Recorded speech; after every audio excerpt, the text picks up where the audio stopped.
Episode 9 is often described as a film that will have many different emotional moments in the movie by writer and director J.J. Abrams and Chris Terrio. This is Mike Zero.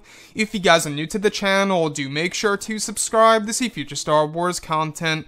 Now, one thing I will say that a lot of fans, including myself, am very excited about and curious about when it comes to this film is exactly what J.J. Abrams will do in order to really change our perception on both The Force Awakens and The Last Jedi. You guys may very well know that this movie is going to have a lot of shocking moments and reveals in it that's going to change our view on the entire sequel trilogy and fix certain elements of it all. Now, these past couple of weeks or so, we've been learning a whole lot more about this film when it comes to some of the set leaks, the set designs, the concept art and storyboard descriptions, etc. However, one of which has all to do with one of the set designs for Episode 9. It's described that Mark Hamill shot a sequence in which he was de-aged, without his beard, standing in front of a large green screen.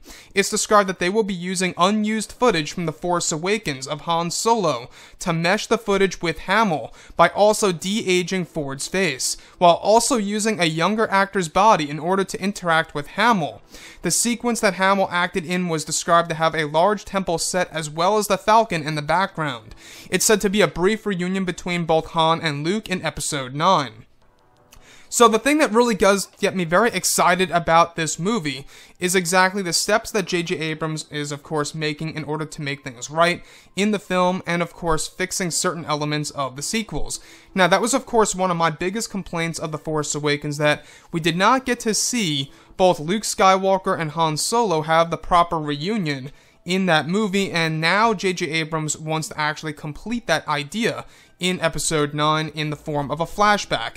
Now, number one, the thing that I do want to go over is, of course, Mark Hamill being de-aged for the sequence without his beard, where he was actually acting in front of a green screen, where that footage is actually going to be meshed with some of the unused footage from The Force Awakens of course, Han Solo / Harrison Ford. And they will also be de-aging Ford's face and placing that onto a younger actor's body. This way, the younger actor's body is able to interact with Hamill. So this also explains exactly how they will be using the footage and combining it with new footage in order for the newer version of Han Solo to actually move in certain ways in conjunction with how Luke Skywalker, portrayed by Mark Hamill, is acting in the actual sequence in motion. So that's the complex thing here. We do know that a lot of next-generation technology is going to be applied into Episode 9, as well as new, generation technology of the de-aging tech that they used in, of course, a lot of the Marvel films that are actually going to be upgraded in Star Wars Episode 9. So this whole entire reunion / flashback sequence involving both Mark Hamill and, of course, the unused footage of Harrison Ford from The Force Awakens, where Hamill is actually interacting with that footage in front of course, a large temple set and in front of a Millennium Falcon set piece. You can really tell that they are trying to set up the actual flashback where Han Solo and Leia drop off Ben Solo in Episode 9. Now, this was an original concept as well for Episode 7 that never made it to the final cut of the movie, and it seems as though that J.J. Abrams wants to bring it back as fast as possible, because this really is the final moment of the sequel trilogy in which we're ever going to be able to see Mark Hamill as Luke and Harrison Ford as Han Solo.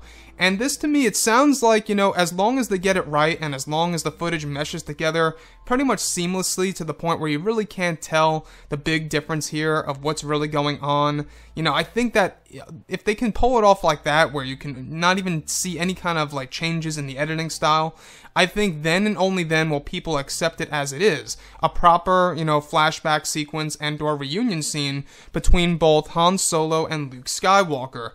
So the other thing that I do want to go over is, of course, the description of there being an actual temple set in the background between both Hamill and the unused footage of Han Solo, where also the Millennium Falcon set was being used between these two. So that tells us right then and there that this connects to the big scene that was supposed to happen in Episode 7 that never made it to the final cut of that movie, that will be incorporated into Star Wars Episode 9, where we do get to see the Falcon, we do get to see that Jedi Temple, as well as a younger version of Luke and Han talking to each other in front of those two iconic pieces.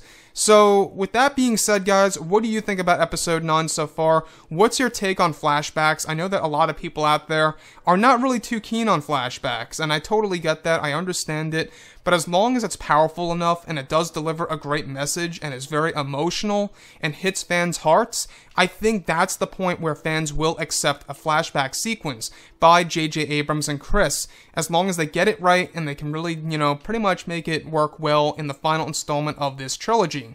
Anyways, guys, drop a comment below. Let me know what you think about all of this in the comments. And if you guys did enjoy the content for today, do make sure to drop a thumbs up on this video to support the channel. I thank you all so very much for the kind support, and I'll catch you guys next time.